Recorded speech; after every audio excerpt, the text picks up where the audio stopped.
അസ്സലാമു അലൈക്കും വറഹ്മത്തുള്ളാഹി തആല വബറകാതുഹു. രാവിലെ ഉണർന്നതും സുറുമി ആദ്യം തന്നെ ഫോൺ എടുത്തു നോക്കി. മാഹിക്കാൻ്റെ ഒരു മെസ്സേജ് പോലും ഇല്ലെന്ന് കണ്ടതും എന്തോ ഒരു നൊമ്പരം അവളുടെ ഹൃദയത്തെ പൊതിഞ്ഞു.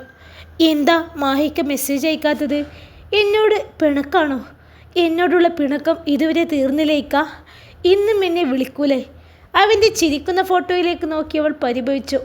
അവനൊരു മുത്തവും കൊടുത്ത് ഫോൺ മാറ്റിവെച്ചതിന് ശേഷമാണ് അവൾ എഴുന്നേറ്റ് ബാത്റൂമിലേക്ക് പോയത്. സുബഹി നിസ്കാരം കഴിഞ്ഞുള്ള അവളുടെ പ്രാർത്ഥനകൾ മുഴുവനും അവളുടെ പ്രിയപ്പെട്ടവന് വേണ്ടിയായിരുന്നു. എത്രയും പെട്ടെന്ന് അദ്ദേഹത്തെ ഒന്ന് നാട്ടിലെത്തിക്കണമേ എന്ന് പടച്ചവനോട് ഉള്ളൊരുക്കി തേടി ആ പെണ്ണ്. സ്വന്തം വീട്ടിൽ പ്രത്യേകിച്ചൊന്നും ചെയ്യാനില്ലാത്തത് കൊണ്ട് വെറുതെ കുറച്ച് സമയം കൂടി കിടന്നു. അപ്പോഴും തുമ്പി ഉണർന്നിട്ടില്ല. എണീക്കടി, എണീറ്റ് നിസ്കരിക്ക് പെണ്ണേ. സുറുമി അവളെ തട്ടി വിളിച്ചു. ഒന്ന് പോയേത്താ, ഞാൻ കുറച്ചു നേരം കൂടി ഉറങ്ങിക്കോട്ടെ. അതും പറഞ്ഞ് തുമ്പി പുതപ്പിനുള്ളിലേക്ക് തന്നെ ചുരുണ്ടുകൂടി. നേരം വെളുക്കുവോളം ഫോണിൽ ചത്തി കിടക്കും. പിന്നെ നിനക്കെങ്ങനെയടി ഉറക്കം തികയും പെണ്ണേ? അവളെ നോക്കിയൊരു ചിരിയോടെ പറഞ്ഞു സുറുമി. പാവാണ്, ഒരുപാട് സങ്കടങ്ങൾ ഉള്ളിലൊതുക്കി ജീവിക്കുന്ന ആ പെണ്ണിനെ ആകെ കിട്ടുന്ന ആശ്വാസം ചിലപ്പോൾ ഈ വായനയിലൂടെയായിരിക്കും. പുറത്തേക്ക് ഇറങ്ങി നടക്കുമ്പോൾ അവൾ ഓർത്തത് അത്രയും തുമ്പിയെക്കുറിച്ചായിരുന്നു.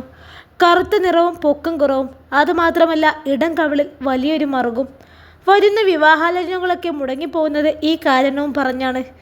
അവരുടെ കൂട്ടുകാരുടെ എല്ലാം വിവാഹം കഴിഞ്ഞതോടെ ലീലുമ്മയുടെ ആദ്യ പറച്ചിൽ വേറെയും. ഉള്ളൊരുക്കം പുറത്ത് കാണിക്കാതെ ചിരിച്ചും തമാശ പറഞ്ഞു മറ്റുള്ളവരെ സന്തോഷിപ്പിച്ച് തനിക്ക് ഒരു സങ്കടവുമില്ലെന്ന് അറിയിച്ച് നടക്കും പെണ്ണ്. പാവം. അവളെ ഓർത്ത് നെടുവീർപ്പെട്ടു സുറുമി. ലേലുമ്മ അടുക്കളയിലുണ്ട്. സുറുമിയെ കണ്ടതും ഉമ്മ അവൾക്കൊരു കപ്പ് ചായ കൊടുത്തു. അത് മുത്തി കുടിച്ചുകൊണ്ട് സുറുമി സ്ലാബിന് മുകളിലേക്ക് കയറിയിരുന്നു. ഈ വന്നിട്ട് ഒരു നേരമല്ലോ പെണ്ണേ, മാഹിർ ഇതുവരെ വിളിച്ചില്ലേ സുറുമിയെ? അല്ല പെണ്ണേ, അവൻ എന്നോടൊരു അടുപ്പില്ലേ? ഉള്ളിൽ സംശയം മറച്ചു വെക്കാതെ ചോദിക്കുന്ന ലേലുമ്മയെ നോക്കി പകപ്പോടെ പറഞ്ഞു സുറുമി. ഏയ്, ഇക്ക വിളിക്കാറൊക്കെയുണ്ട് ഉമ്മ. ഇപ്പോഴെന്താവും? ഇന്നലെ ഓഫീസിൽ കുറച്ചധികം തിരക്കുള്ള സമയമാണെന്ന് തോന്നുന്നു, അതുകൊണ്ട് വല്ലപ്പോഴേ വിളിക്കുള്ളൂ. സുറുമി പറഞ്ഞൊപ്പിച്ചു. ഞാൻ ചോദിച്ചെന്നേയുള്ളൂ, നിങ്ങൾ തമ്മിൽ പ്രശ്നമൊന്നും ഇല്ലല്ലോ അല്ലേ? അവൻ എവിടെയാണെങ്കിലും മനസ്സ് നിൻ്റെ അടുത്തായിരിക്കണം. അതൊക്കെ ഒരു പെണ്ണിൻ്റെ മിടുക്കാണടി. നിനക്ക് അതിനെക്കുറിച്ചൊന്നും വിസ്തരിച്ചൊരു ക്ലാസ് എടുത്തു തരാൻ നിൻ്റെ ഉമ്മയായ എനിക്ക് കഴിയൂല. ആണുങ്ങളെ മനസ്സാണ് കേട്ടോ. അവനെ അകന്നു പോകാതെ നോക്കേണ്ടത് നീയാണ്. ഉമ്മ പറയുന്നതിൻ്റെയും അർത്ഥം മനസ്സിലായില്ലെങ്കിലും എല്ലാം മൂളിക്കേട്ടിരുന്നു അവൾ. മോളെ, പിന്നൊരു കാര്യം. കാര്യമായിട്ട് എന്തോ പറയാനുള്ള മുന്നൊരുക്കത്തോടെ ശബ്ദമൊന്ന് താഴ്ത്തി പറഞ്ഞുകൊണ്ട് ആരെങ്കിലും വരുന്നുണ്ടോ എന്ന് വാതിൽക്കലേക്ക് പാളി നോക്കി ലൈല. ആരുമില്ലെന്ന് ഉറപ്പുവരുത്തി അവർ പിന്നെയും സുറുമിയുടെ അടുത്തേക്ക് വന്നു. എടി, എൻ്റെ കയ്യിൽ കുറച്ച് പൈസ എടുക്കാനുണ്ടാവും മോളെ. ഉമ്മയുടെ ചോദ്യം കേട്ട് കുടിച്ചുകൊണ്ടിരിക്കുന്ന ചായ തരിപ്പിൽ കയറിയൊന്ന് ചുമച്ചു സുറുമി. വെറുതെ വേണ്ടടി, ഉമ്മാക്ക് ചെറിയൊരു ചിട്ടി വട്ടമെത്താനായിട്ടുണ്ട്. അത് കിട്ടിയാൽ മടക്കി തന്നേക്കാം. സുറുമിയുടെ മണ്ടയിൽ തട്ടി കൊടുത്തുകൊണ്ടായി പിന്നെ സംസാരം. ലേലുമാക്ക് ആടുകളുണ്ട്. അവയെ കറന്ന് പാല് അടുത്ത വീടുകളിലൊക്കെ കൊടുത്ത് ആ പൈസ കൊണ്ടാണ് ചിട്ടിയിൽ ചേരുന്നത്. അതിനു മുമ്പ് വട്ടമെത്തിയ ചിട്ടിക്കാശ് കൊണ്ട് തുമ്പിക്കൊരു ചെറിയ കമ്മൽ മേടിച്ചിരുന്നു. ഉമ്മാക്ക് എന്തിനാ പൈസ? സുറുമി ചോദിച്ചു. അത് പിന്നെ മോളെ, നമ്മുടെ ജമാലിക്കാൻ്റെ മോളെ വിവാഹമല്ലേ വരുന്നത്. ആ പെണ്ണിന് പൊന്നായിട്ട് ചെറുതെങ്കിലും കൊടുക്കണ്ടേ? എൻ്റെ വിവാഹത്തിന് ഒരു വളയല്ലോല് തന്നത്, അതെങ്കിലും തിരിച്ചു കൊടുക്കണ്ടേ? ഈ പറയുന്ന ജമാലിക്ക ലേലുമ്മയുടെ ആങ്ങളെയാണ്. അവർ തൻ്റെ വിവാഹത്തിന് പൊന്നിൻ്റെ വളയിട്ട് തന്നത് സുറുമിക്കും ഓർമ്മയുണ്ട്. ഇവിടുത്തെ അവസ്ഥ ഇപ്പോൾ എനിക്കറിയാലോ. ജോലിക്കൊന്നും പോകാൻ വയ്യ. നിൻ്റെ ഇക്കാക്കാനോട് ഞാനിതെങ്ങനെ പറയാ? കുടുംബത്തിലെ ചിലവും ഉപ്പാൻ്റെ മരുന്നും തുമ്പിയെ പഠിപ്പിക്കുന്നതിൻ്റെ ചിലവും ഒക്കെ ആയിട്ട് ഒരു 100 കാര്യങ്ങളുണ്ട് ആ ചെക്കൻ്റെ തലക്ക് മുകളിൽ. ആ കൂടെ ഇതും. നിൻ്റെ കയ്യിൽ മാഹിർ മാസം മാസം അയക്കുന്ന പൈസയിൽ മിച്ചം വരുന്നത് കുറേ ഉണ്ടാവുമല്ലോ. തൽക്കാലത്തേക്ക് എൻ്റെ മോള് അതിൽ നിന്ന് കുറച്ച് രൂപ ഉമ്മാക്ക് തരണം കേട്ടോ. ഞാനേ തിരിച്ചു തന്നേക്കാം. ഉമ്മ പറയുന്നത് കേട്ട് തലക്കടിയേറ്റതുപോലെ നിന്നുപോയി സുറുമി. ദുബായ്ക്കാരൻ ഇലാൻ മാഹിറിൻ്റെ ഭാര്യയായ സുറുമിയോടാണ് ഉമ്മ പൈസ ചോദിച്ചത്. ഉമ്മാൻ്റെ ഭാഗത്ത് നിന്ന് നോക്കിയാൽ തന്നോട് ചോദിച്ചതിൽ ഒരു തെറ്റും പറയാനില്ല. പക്ഷേ ഉമ്മാക്കൊന്നും അറിയില്ലല്ലോ.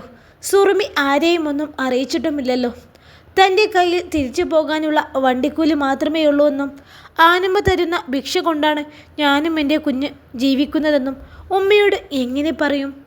എന്താ സുറുമി നീ ഒന്നും മിണ്ടാത്തേ? ചോദിച്ചത് ഇഷ്ടമില്ലെങ്കിലേ തരണ്ട. നിൻ്റെ കയ്യിൽ എന്തായാലും പൈസ കാണുമെന്നറിയാം, അതുകൊണ്ടാണ് നിന്നോട് ചോദിച്ചത്. നാട്ടുകാരെ കയ്യിൽ നിന്ന് കടം മേടിക്കുന്നതിന് നല്ലതല്ലേ സ്വന്തം മോളായ അന്നോട് മേടിക്കുന്നത്? തരാൻ ഇഷ്ടമില്ലെങ്കിലേ നീ തരണ്ട. അല്ലെങ്കിലും ചിലരങ്ങനെയാണ്. ഇപ്പോഴുള്ള സൗഭാഗ്യങ്ങളൊക്കെ ഉണ്ടാവാൻ കാരണക്കാരെ പോലും മറന്നു കളയും. സുറുമിയുടെ മൗനം ലൈലുമ്മയെ ചൊടിപ്പിച്ചു. വെറുതെ തരാനെന്ന് ഞാൻ ആരോടും പറഞ്ഞിട്ടില്ലല്ലോ. തന്നാൽ കൃത്യമായി അത് തിരിച്ചു തരികയും ചെയ്യും. ലൈലുമ്മയുടെ പിറുപിറുക്കൽ തുടർന്നു. ഉമ്മയെ കേട്ട് നിൽക്കുമ്പോൾ സുറുമിക്ക് കരച്ചിൽ വന്നു. തൻ്റെ നിസ്സഹായത എങ്ങനെ ഉമ്മാനെ പറഞ്ഞ് മനസ്സിലാക്കും റബ്ബേ? പറഞ്ഞാൽ തന്നെ അവർക്കത് മനസ്സിലാവുമോ?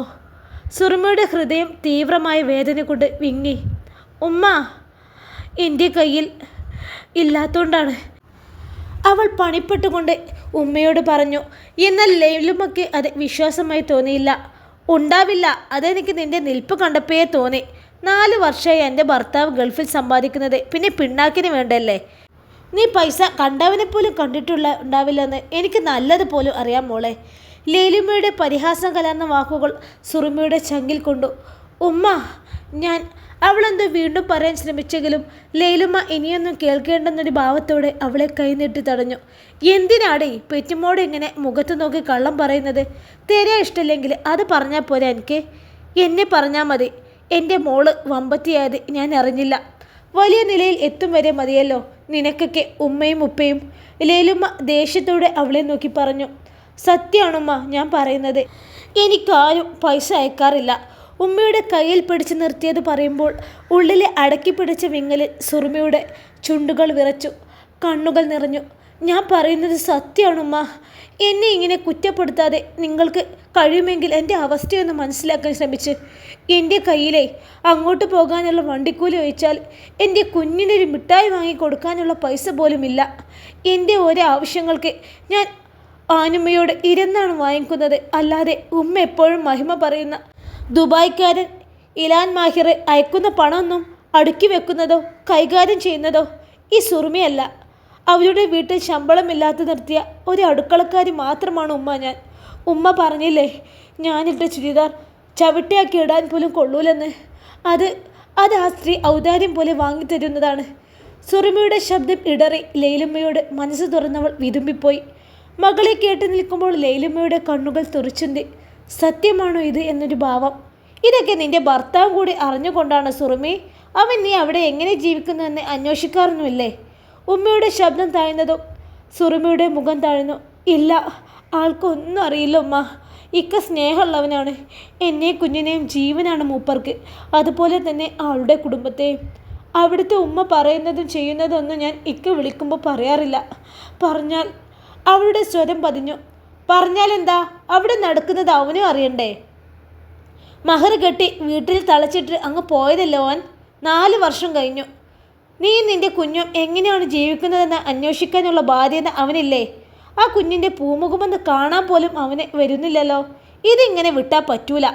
നീ ഓൻ വിളിക്കുമ്പോൾ ഫോണ് എൻ്റെ കയ്യിലെത്താ, ഞാൻ ചോദിച്ചോളാം അവനോട്. ലൈലുമ്മക്കങ്ങ് അരിശം കയറി. ലൈലുമ്മ മാഹിക്കയാണ് കുറ്റം പറയുന്നത്. അതവൾക്ക് സഹിക്കുന്നില്ല. അദ്ദേഹത്തിന് ഇതൊന്നും അറിയില്ല. സ്നേഹമുള്ളവനാണ്. ആ നെഞ്ചിൽ നിറച്ചും തനിക്ക് വേണ്ടിയുള്ള സ്നേഹമാണ്. കാര്യം 3 മാസമേ അവനോടൊപ്പം കഴിഞ്ഞിട്ടുള്ളെങ്കിലും സുറുമിക്ക് പ്രാണൻ തന്നെയാണ് ആ ഒരുവൻ.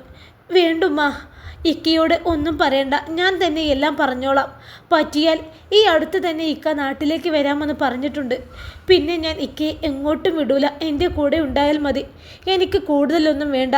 കാണുന്നവർക്ക് ഒരു അലങ്കാരമാണ് പ്രവാസമെങ്കിലും അനുഭവിക്കുന്നവർക്ക് അതിൻ്റെ നോവെത്രയുണ്ടെന്ന് അറിയൂ. കല്ലു അടുക്കളയിലേക്ക് വന്നതും സുറുമിയും ഉമ്മയും ആ സംസാരം അങ്ങ് നിർത്തി. മുഖമൊന്ന് അമർത്തി തുടച്ച് കല്ലുവിനൊരു ചിരിയും കൊടുത്ത് സുറുമി അവിടെ നിന്ന് പോയി. ഇക്കാക്ക, ഉമ്മ പെട്ടെന്ന് പണം ചോദിച്ചപ്പോൾ എന്നെ കുറ്റപ്പെടുത്തി സംസാരിച്ചപ്പോൾ തളർന്നു പോയി ഞാൻ. അപ്പോൾ അറിയാതെ പറഞ്ഞു പോയതാ ഞാൻ. ഉമ്മ നിങ്ങളെ കുറ്റപ്പെടുത്തുമെന്ന് ഒരിക്കലും ഓർത്തില്ല. അവൻ്റെ ഫോട്ടോയിലേക്ക് നോക്കി പറയുമ്പോൾ ആ പെണ്ണിൻ്റെ ശബ്ദത്തിന് ഇടർച്ച ബാധിച്ചു. കണ്ണുകൾ നിറഞ്ഞൊഴുകി. തുറന്നിട്ട് ജനാലയിലൂടെ പുറത്തേക്ക് നോക്കി നിൽക്കുകയായിരുന്നു സുറുമി. ഹാലമോള് റിച്ചൂട്ടനും ലേലുമ്മയുടെ ആട്ടിൻകുട്ടികളോടൊപ്പം ചാടിത്തുള്ളി കളിക്കുന്നത് കാണാം. അവരുടെ കുസൃതികൾക്കൊക്കെ കൂട്ടായി തുമ്പിയുമുണ്ട് അവർക്കൊപ്പം. ചിലപ്പോൾ ആ പെണ്ണ് അവരേക്കാൾ ചെറുതാണെന്ന് തോന്നും. ആട്ടിൻകുട്ടികൾക്ക് പേരിട്ടും അവർക്ക് തിന്നാൻ പച്ചിലുകൾ പൊട്ടിച്ചു കൊടുത്തും അവരെ ചേർത്ത് പിടിച്ച് തലോടിയും മുത്തം വെച്ചും കളിക്കുന്ന തൻ്റെ മുത്തുമോളെ കണ്ടപ്പോൾ സുറുമിയുടെ ചുണ്ടുകൾ അറിയാതെയൊന്ന് വിടർന്നു. ഇടയ്ക്കിടെ അവളുടെ കണ്ണുകൾ ഫോണിലേക്ക് നീളുന്നുമുണ്ട്. വേറൊന്നുമല്ല, മാഹിർ ഇന്ന് വിളിച്ചില്ല. അയച്ച മെസ്സേജിന് റിപ്ലൈയുമില്ല. എന്തിനാണിക്ക ഈ പെണ്ണിനെ ഇങ്ങനെ ഇട്ട് വിഷമിപ്പിക്കുന്നത്? തിരക്കാണെങ്കിൽ അതെങ്കിലും വിളിച്ചു പറഞ്ഞൂടെ? ലേലുമ്മ പറഞ്ഞതുപോലെ എനിക്ക് മിടുക്കില്ലാത്തതുകൊണ്ടാണോ ഇക്ക വിളിക്കാത്തത്? എൻ്റെ കഴിവുകേട് കൊണ്ടാണോ ഈ അകൽച്ച? ഞാൻ നാട്ടിലേക്ക് വരാൻ നിർബന്ധിക്കുമെന്ന് പേടിച്ചിട്ടാണോ നിങ്ങൾ എന്നെ വിളിക്കാത്തത്? സുറുമിയുടെ ഉള്ളിൽ പല സംശയങ്ങളാണ്. 2 ദിവസം എല്ലാം മറന്നൊന്ന് വീട്ടിൽ നിൽക്കാൻ വന്നതാണ്. അപ്പോഴും അവനെ ഓർത്ത് ഒരു സമാധാനമില്ല. ഇക്ക എന്നോട് പിണക്കമാണോ? ഞാൻ നാട്ടിലേക്ക് വരാൻ പറഞ്ഞത് കൊണ്ടാണോ എന്നെ വിളിക്കാത്തത്? എന്താ അയച്ച മെസ്സേജിന് മറുപടി നൽകാത്തത്? അവന് വോയിസ് അയക്കുമ്പോൾ സുറുമിയുടെ ശബ്ദത്തിന് ഇടർച്ച ബാധിച്ചിരുന്നു. എടി സുറുമി, ഈ എന്താ ഇവിടെ വന്ന് നിൽക്കുന്നത്? നിന്റെ വല്ലിക്കാക്ക തിരികെയായിരുന്നു. പുറകിൽ നിന്ന് കല്ല് വിളിച്ചതും ഒരു പിടച്ചിലൂടെ അവൾ കണ്ണു തുടച്ചു. കല്ല് അവളെ പിടിച്ച് പുറത്തേക്ക് കൊണ്ടുവന്നു. മാഹിർ വിളിച്ചില്ലേ സുറുമിയെ? ഇക്കയും ചോദിച്ചു അതേ ചോദ്യം. സുറുമി എല്ലാവരിൽ നിന്നും ഒഴിഞ്ഞു മാറി പതുങ്ങി നിൽക്കുന്നത് തന്നെ ഈ ഒരു ചോദ്യത്തെ പേടിച്ചാണ്. ഇല്ല, നേരത്തെ മെസ്സേജ് ഇട്ടിരുന്നു, ബിസിയാണെന്ന് പറഞ്ഞു. അവൾ ഇക്കയുടെ മുഖത്ത് നോക്കാതെ കള്ളം പറഞ്ഞു. ഓ പിന്നെ എന്ത് ബിസി? സ്വന്തം ഭാര്യയും കുഞ്ഞിനെയും ഒന്ന് വിളിക്കാൻ പോലും ഒഴിവില്ലാത്ത തിരക്കോ? എന്ത് മലമറിക്കുന്ന പണിയാണ് ഇതിന് മാത്രം അവന് ഉള്ളത്? ലീലയുടെ വാക്കുകളിൽ മാഹിറിനോടുള്ള അതിശയം നിറഞ്ഞു നിന്നു. സുറുമി അവർക്ക് മുഖം കൊടുക്കാതെ നിലത്തേക്ക് കണ്ണു താഴ്ത്തി. ഉമ്മ എന്തിനാ വെറുതെ ഓരോന്ന് പറയുന്നത്? അവനവിടെ തിരക്കുള്ളത് കൊണ്ടായിരിക്കും. അല്ലെങ്കിൽ അവൻ്റെ പെണ്ണിനെയും കുഞ്ഞിനെയും അവൻ വിളിക്കൂലേ? ലേലുമ്മയുടെ വാക്കുകൾ കേട്ട് സുറുമിയുടെ മുഖത്തുണ്ടായ ഭാവവ്യത്യാസം ശ്രദ്ധിച്ചുകൊണ്ട് ഷഹീർ അത് പറഞ്ഞു. ആ വാക്കുകൾ സുറുമിക്ക് തെല്ലൊന്നുമല്ല ആശ്വാസം പകർന്നത്. അല്ലേലും വല്ലിക്കാക്ക മുത്താണ്. സുറുമി അവനെ നോക്കി മനോഹരമായ ചിരി നൽകി. പിന്നെ ആരും അതിനെക്കുറിച്ചൊരു ചോദ്യം ചെയ്ത് ഉണ്ടായില്ല. ഹൃദയത്തിൽ നിരിക്കുന്ന സങ്കടങ്ങളെ കുറച്ച് നിമിഷത്തേക്കെങ്കിലും ഒരു കോണിലേക്ക് മാറ്റിവെച്ച് സന്തോഷം നടിച്ച് സുറുമി അവരോടൊപ്പം കൂടി. വൈകുന്നേരം തുമ്പിയും ലേലയും കല്ലവും കല്യാണ വീട്ടിലേക്ക് പോകാൻ തുടങ്ങി. ജാഫറിൻ്റെ മണവാട്ടി പെണ്ണിനെ കാണാനുള്ള പോക്കാണ്. ഉച്ചയ്ക്ക് ആയിരുന്നു നിക്കാഹ്. ആ പഞ്ചായത്തിൽ ആർക്കോ കൊറോണ സ്ഥിരീകരിച്ചുകൊണ്ട് കല്യാണ പാർട്ടിയും വിരുന്ന് സൽക്കാരവും ഒന്നും ഉണ്ടായിട്ടില്ല. ഉച്ചയ്ക്ക് നിക്കാഹ് കഴിഞ്ഞ് ചെക്കൻ പെണ്ണിനെയും കൊണ്ടിങ്ങ് വന്നു. ഇത്താത്ത വരുന്നില്ലേ മുൻ കാമുകൻ്റെ വധുവിനെ കാണാൻ? തുമ്പി സുറുമിയെ വിളിച്ചു. ദേ തുമ്പിപ്പെണ്ണേ, നീ എന്നെ ദേഷ്യം പിടിപ്പിക്കട്ടോ. കാമുകൻ എന്ന് കേട്ടതും സുറുമിക്ക് ചൊടിച്ചു.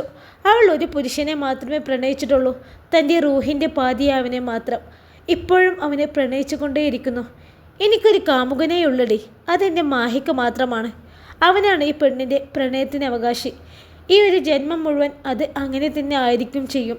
വെറുതെ മുൻകാമുകൻ എന്തൊക്കെ പറഞ്ഞാലേ അനിയത്തിയാണെന്ന് മറന്നു പോകും ഞാൻ. വല്ലതുമൊക്കെ എൻ്റെ വായിന്ന് കേൾക്കേണ്ടി വരും.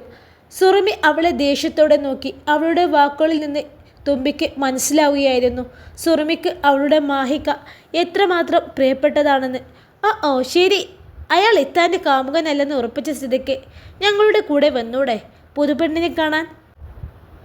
അവരുടെ കൂടെ ചെല്ലാൻ മടി കാണിച്ച സുറുമിയെ കൂടെ കൊണ്ടുപോകാനുള്ള തുമ്പിയുടെ ഐഡിയ തന്നെയായിരുന്നു അത്. എടി ഞാൻ എങ്ങനെയാ? നിങ്ങൾ പോയിട്ട് വാ.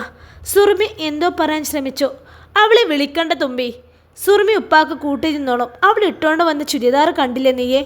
അതൊക്കെ ഇട്ടോണ്ട് എങ്ങനെ ഇവളെ ആൾക്കാരെ മുമ്പിലേക്ക് കൊണ്ടുപോകും? നാട്ടുകാർക്ക് വല്ലതും അറിയോ? എല്ലാവർക്കും അറിയുന്നത് സുറുമി ഗൾഫുകാരൻ്റെ ഭാര്യ എന്നാണ്. ലേലുമ്മ കടുപ്പിച്ച് പറയുന്നത് കേട്ടപ്പോൾ ഹൃദയത്തിലൊരു നീറ്റിലുണ്ടാക്കി. ഉമ്മ പറഞ്ഞത് ശരിയാണ്. അയലത്തൊക്കെ ലേലുമ്മ ഗമിയോടെ പറഞ്ഞു നടക്കുന്നതാണ് സുറുമിക്ക് വന്ന ഭാഗ്യത്തെക്കുറിച്ച്. പിന്നെ എങ്ങനെ ഈ ദാരിദ്ര്യം പിടിച്ച കോലത്തിൽ തന്നെ അവരുടെ മുമ്പിൽ നിർത്തും? ഉമ്മാൻ്റെ കുടുംബശ്രീ സെറ്റ് മുഴുവനും ഉണ്ടാവും അവിടെ. അവരെന്നെ കണ്ടാൽ ഭൂതക്കണ്ണാടി കൊണ്ട് നോട്ടം തുടങ്ങും. ഇത്രയും നാളും ഉമ്മ മൂത്തമോളെക്കുറിച്ച് വീമ്പിളക്കിയതൊക്കെ ബടായിയാണെന്ന് അവർ പറഞ്ഞാൽ അവരുടെയൊക്കെ മുമ്പിൽ ഉമ്മാൻ്റെ മാനം പോവില്ലേ? സുറുമിക്ക് അതോർത്ത് ചിരിയും വന്നു പോയി. അതിനെന്താ, ഇത്ത എൻ്റെ ഡ്രസ്സ് ഇട്ടോട്ടെ? തുമ്പി വിടാൻ ഭാവമില്ലാതെ പറഞ്ഞതും ലൈലുമ്മ അവളെ കൂർപ്പിച്ചൊരു നോട്ടമായിരുന്നു. ഈ പെണ്ണെന്നെ ആൾക്കാരുടെ മുമ്പിൽ നാണം കെടുത്തി അടങ്ങുള്ളൂ എന്ന് വല്ല നേർച്ചയും നേർന്നിട്ടുള്ളൂ എന്നൊരു ഭാവവും. ഞാൻ എങ്ങോട്ട് വരുന്നില്ല തുമ്പിയെ, മാഹിക്ക വിളിക്കുമായിരിക്കും. സുറുമി തന്നെ അതിനൊരു കാരണവും കണ്ടെത്തി. നമ്മളിത്ര കണ്ടതാ. ആനുമ്മ ഇങ്ങനെയാണ്. കുടുംബത്തിൽ എവിടെ പരിപാടി ഉണ്ടെങ്കിലും സുറുമയെ വീട് നോക്കാൻ നിർത്തും. വീട്ടിനുള്ളിൽ എന്തോ നിധി ഒളിപ്പിച്ചത് കാക്കാൻ എന്ന പോലെ.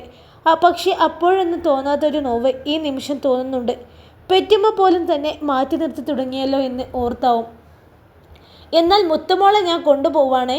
തുമ്പി കുഞ്ഞിനെയും വാരിയെടുത്ത് പുറത്തേക്ക് പോയതും സുറുമി ഉപ്പയുടെ അരികിലേക്ക് നടന്നു. ഉമ്മ, മാഹിറാണ്. ലബീബ ആനുമ്മയുടെ കയ്യിലേക്ക് ഫോൺ വെച്ച് കൊടുത്തു. ആനുമ്മ ടേബിളിന് മുകളിൽ കണ്ണട എടുത്തു വെച്ചതിന് ശേഷമാണ് ഫോണിലേക്ക് നോക്കിയത്. മാഹിർ സലാം പറഞ്ഞതും ഇരുണ്ട മുഖത്തോടെ ആനുമ്മ സലാം മടക്കി. ഞാൻ വിചാരിച്ചു കെട്ടിയോൾ പോയതോടെ എൻ്റെ മോനെ ഇങ്ങോട്ടുള്ള വിളിയൊക്കെ മറന്നെന്ന് ആനുമ്മ അലസമായി പറഞ്ഞു.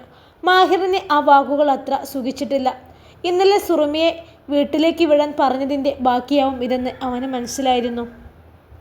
അതെന്താ ഉമ്മ അങ്ങനെ സംസാരം? ഒന്നുമില്ല, എനിക്കൊക്കെ ഇപ്പോൾ കെട്ടിയോൾ പറയുന്നത് മാത്രമല്ലേ വേദവാക്യം. ഇനി ഉമ്മാക്ക് വിളിക്കണ്ട എന്ന് ഓള് പറഞ്ഞ ഓളെ പാവാട തൂങ്ങിയ അയ്യൊക്കെ അത് അനുസരിക്കൂലെന്ന് ആര് കണ്ടു? ആ സംസാരം കേട്ട് മാഹിറിന് ചൊറിഞ്ഞു വന്നെങ്കിലും അവനൊന്നും മിണ്ടിയില്ല. ഉമ്മയുമായി തർക്കിച്ച് ജയിക്കാനോ ഉമ്മയെ പറഞ്ഞ് നന്നാക്കാനോ വിളിച്ചതല്ലല്ലോ മാഹിർ. ഉമ്മ 2 ദിവസം മുമ്പ് ചോദിച്ച 2 ലക്ഷം രൂപയിൽ 1.5 ലക്ഷം ആരുടെക്കെയോ കൈയും കാലും പിടിച്ച് റെഡിയാക്കി നാട്ടിലേക്ക് അയച്ചിട്ടുണ്ട്. അക്കാര്യം പറയാനാണ് മാഹിർ വിളിച്ചത്.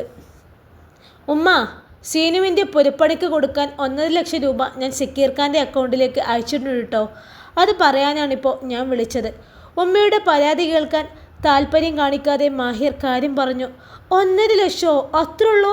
അപ്പോൾ ബാക്കിക്ക് ഞാൻ എന്ത് ചെയ്യും? അത് കേട്ടതും ആനുമ്മയുടെ വിധം മാറി. എന്നെക്കൊണ്ട് ഇപ്പോൾ അതേ കഴിയുമ്മ. മാഹിറിൻ്റെ സ്വരം ദയനീയമായി. അതും നല്ല കാര്യം. എൻ്റെ ഭാര്യ പറഞ്ഞു കാണും അത്ര കൊടുത്താൽ മതിയെന്ന്. ബാക്കി ഓൾക്ക് ഒറ്റയ്ക്ക് മുണുങ്ങാലോ. വെറുതെയല്ല, പെട്ടെന്നൊരു വീട്ടിൽ പോക്ക്. അവിടെയാകുമ്പോൾ ഇവിടുത്തെ കുറ്റവും കുറവുമെല്ലാം മുള്ളും മനയും വെച്ച് നിനക്ക് ഓതി തരാലോ. ആ സ്ത്രീയുടെ ഉള്ളിലുള്ള തടാക പുറത്തേക്ക് ചാടി. ഉമ്മ വെറുതെ ആ പെണ്ണിനെ പറയരുത് കേട്ടോ. മാഹിറിൻ്റെ ശബ്ദം ഉയർന്നതും ലബീബ ഫോൺ പിടിച്ചു വാങ്ങി. നീ എന്തറിഞ്ഞിട്ടാ മാഹിറെ ഓളെ ഭാഗം പറയുന്നത്? അതിൻ്റെ പെണ്ണ് ഓളെ വീട്ടിലേക്ക് പോകുമ്പോൾ ഈ ഉമ്മയോട് പോവാണെന്ന് ഒരു വാക്ക് പോലും പറയാതെയാണ് പോയത്. ഗൾഫുകാരൻ്റെ ഭാര്യയാണെന്നും പറഞ്ഞ് നെകളിപ്പ് കുറച്ചൊന്നുമില്ല ഓൾക്ക്. ഈ പോയപ്പോൾ ഉള്ള പാവം സുർമയൊന്നല്ല ഇപ്പോൾ. അഹങ്കാരത്തിന് കൈയും കാലും വെച്ചതുപോലെയാണ് നടപ്പും പാവവും. പോയിട്ട് ഈ നേരം വരെ അവൾ ആനുമ്മയെ വിളിച്ചിട്ടില്ല. അതെനിക്കറിയോ? ലബീബ ആനുമ്മയെ സപ്പോർട്ട് ചെയ്ത് സംസാരിച്ചു. സഹോദരൻ്റെ ഭാര്യയെ സ്വന്തം സഹോദരിമാരെ പോലെ തന്നെയാണ് അവൻ കണ്ടത്. അതുകൊണ്ട് മാത്രം മാഹിർ ക്ഷമിച്ചു തന്നു. ഓളെ ഫോണിലെ പൈസ തീർന്നു കാണും. അതൊന്നല്ല, ഇറങ്ങും മുമ്പ് രൂപ 2000 ഞാൻ അവൾക്ക് കൊടുത്തതാണല്ലോ. ആനുമ്മയാണ് പറഞ്ഞത്. അവർ പിന്നെയും സുറുമിയുടെ കുറ്റങ്ങൾ എണ്ണി നിരത്തി. ഇതൊക്കെ എന്തിനു വേണ്ടിയാണ്? മാഹിറിന് മനസ്സിലാവുന്നില്ല. അവൻ ധൃതിയിൽ ആ സംസാരം അവസാനിപ്പിച്ച് ഫോൺ വെച്ചു കളഞ്ഞു. എന്തൊക്കെയോ അവൻ്റെ കാതിൽ ഓതിക്കൊടുത്ത് അവൻ്റെ ഉള്ളിലും അവളോടുള്ള വിഷം കുത്തിവെച്ച സംതൃപ്തിയോടെ ആനുമ്മയും ലബീബയും മുഖത്തോട് മുഖം നോക്കിയെന്ന് ചിരിച്ചു. ഉപ്പയോട് സംസാരിച്ചിരിക്കുമ്പോഴാണ് സുറുമിയുടെ കയ്യിലിരുന്ന ഫോൺ ശബ്ദിച്ചത്. സ്ക്രീനിൽ പ്രിയപ്പെട്ടവൻ്റെ പേര് ദൃശ്യമായതും അവളുടെ മനമൊന്ന് തുടിച്ചു. മാഹിക്കയാണ്. ഉപ്പയോട് പറയുമ്പോൾ സ്വരം സന്തോഷം കൊണ്ട് വിറക്കുന്നുണ്ടായിരുന്നു. എപ്പോഴും പുഞ്ചിരിയോടെയുള്ള അവൻ സ്വലാൻ ചൊല്ലിയപ്പോൾ ഉള്ളിൽ ഉറപ്പൊട്ടിയ പെയ്ത്തെല്ലാം ആ ചിരിയിൽ ഒലിച്ചങ്ങ് പോയതും ഒരു കുളിര് ഹൃദയത്തെ പൊതിഞ്ഞു. എന്നാലും നിറച്ചും പരിഭവമുണ്ട്. ഇന്നലെ തൊട്ടുള്ള അവഗണനയ്ക്ക്, അയച്ച മെസ്സേജുകൾക്ക് ഒന്നിനു പോലും മറുപടി തരാതെ വേദനിപ്പിച്ചതിന്. ഞാൻ ഉപ്പാക്ക് ഫോൺ കൊടുക്കാം മാഹിക്ക എന്നും പറഞ്ഞ് അവൾ ഫോൺ ഉപ്പയുടെ നേരെ തിരിച്ചു പിടിച്ചു. ഉപ്പയും മരുമോനും സംസാരിക്കുന്നത് കേട്ട് കട്ടിലിൻ്റെ അരികിലേക്ക് ചാരിയിരുന്നു അവൾ. അവരെന്തൊക്കെയോ സംസാരിക്കുന്നുണ്ട്. ഉപ്പാൻ്റെ അസുഖത്തെക്കുറിച്ച് പറഞ്ഞ് ഇപ്പോൾ നാട്ടുകാര്യങ്ങളിലേക്ക് എത്തി നിൽക്കുന്നു. സുറുമിക്ക് ക്ഷമ നശിച്ചു. ഇന്നലെ തൊട്ടുള്ള കാത്തിരിപ്പാണ്. അവൾക്കൊത്തിരി പറയാനുണ്ട് അവനോട്. ഉപ്പാൻ്റെ കയ്യിൽ നിന്നും ഫോൺ വാങ്ങി സുറുമി മുറ്റത്തേക്കിറങ്ങി. മുറ്റത്തിനരികിലുള്ള ഒതുക്കുകല്ലിന് മുകളിലേക്ക് ഇരുന്നു. അതിനപ്പുറത്ത് നിറയെ ചെമ്പരത്തി ചെടികൾ കാട് പിടിച്ചതുപോലെയുണ്ട്. അതിൽ നിറയെ ചുമന്ന ഉണ്ട ചെമ്പരത്തികളും വിരിഞ്ഞു നിൽപ്പുണ്ട്. മോളെ എവിടെ സുറുമി? മാഹിർ കുഞ്ഞിനെ അന്വേഷിച്ചതും സുറുമി മുഖം കയറ്റിപ്പിടിച്ചു. സുറുമി, എന്താടി നീ വല്ലാതെ? അവളുടെ ചെറുതായി വീർത്ത കവിളിലേക്ക് നോക്കി അവൻ സൗമ്യമായി ചോദിച്ചു. എന്താണ് നിങ്ങൾക്ക് അറിയില്ലേ? അവൾ ഗർവോടെ തിരിച്ചു ചോദിച്ചു. നീ പറഞ്ഞാലില്ലേ എനിക്കറിയാൻ പറ്റൂ. പെണ്ണെ, നീ കാര്യം പറ. അവൻ്റെ ഇടുങ്ങിയ കുഞ്ഞു കണ്ണുകളിൽ കുസൃതിയാണ്. ഞാൻ എത്ര മെസ്സേജ് അയച്ചിക്ക? ഒന്നിനെങ്കിലും മറുപടി തന്നോ നിങ്ങൾ? ഇല്ലല്ലോ. തിരക്കാണെങ്കിൽ അതെങ്കിലും പറഞ്ഞൂടെ? നോക്കി ഞാൻ മടുത്തു. അത്രയും നേരം അടക്കിപ്പിടിച്ച ഹൃദയവേദന അവളുടെ ശബ്ദത്തിൽ വിങ്ങൽ തീർത്തിരുന്നു. മാഹിർ പതിഞ്ഞൊന്ന് ചിരിച്ചു. അത് എപ്പോഴും ഉള്ളതാണ്. എന്തു പറഞ്ഞാലും ആളെ കൊതിപ്പിക്കുന്ന ഒരു ചിരി.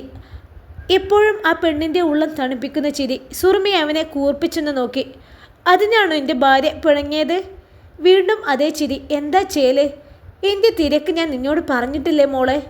എപ്പോഴുമുള്ള ഫോൺ വിളിയൊന്നും ഇനി നടക്കുമെന്ന് തോന്നുന്നില്ല. സമയം കിട്ടുമ്പോൾ ഞാൻ വിളിക്കാം. മാഹിർ പറയുന്നത് കേട്ട് സുറുമിയുടെ കണ്ണുകളൊന്ന് പിടഞ്ഞു. ലേലുമ്മ പറഞ്ഞ വാക്കുകൾ മനസ്സിലേക്ക് തികട്ടി വന്നു. തൻ്റെ കഴിവുകേട് കൊണ്ടാണ് മാഹിക തന്നോട് അകലം കാണിക്കുന്നതെന്ന്. ഉമ്മ പറഞ്ഞത് ശരിയായിരിക്കുമോ? എന്നോട് വെറുപ്പായോണ്ടാണോ മാഹിക ഇങ്ങനെ വിളിക്കാത്തത്? ചങ്കിടറിയ സ്വരത്തിൽ അവൾ ചോദിച്ചു പോയി. മാഹിറിൻ്റെ മനസ്സിലിഞ്ഞു. എങ്ങനെ? എന്നോട് സംസാരിക്കാൻ ഇഷ്ടമല്ലാത്തോണ്ടല്ലേ?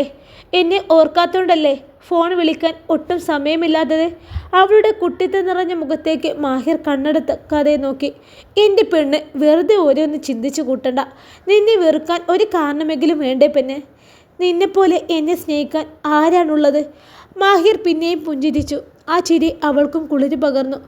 നീ ആ കണ്ണൊന്ന് തുടച്ച് സുറുമി.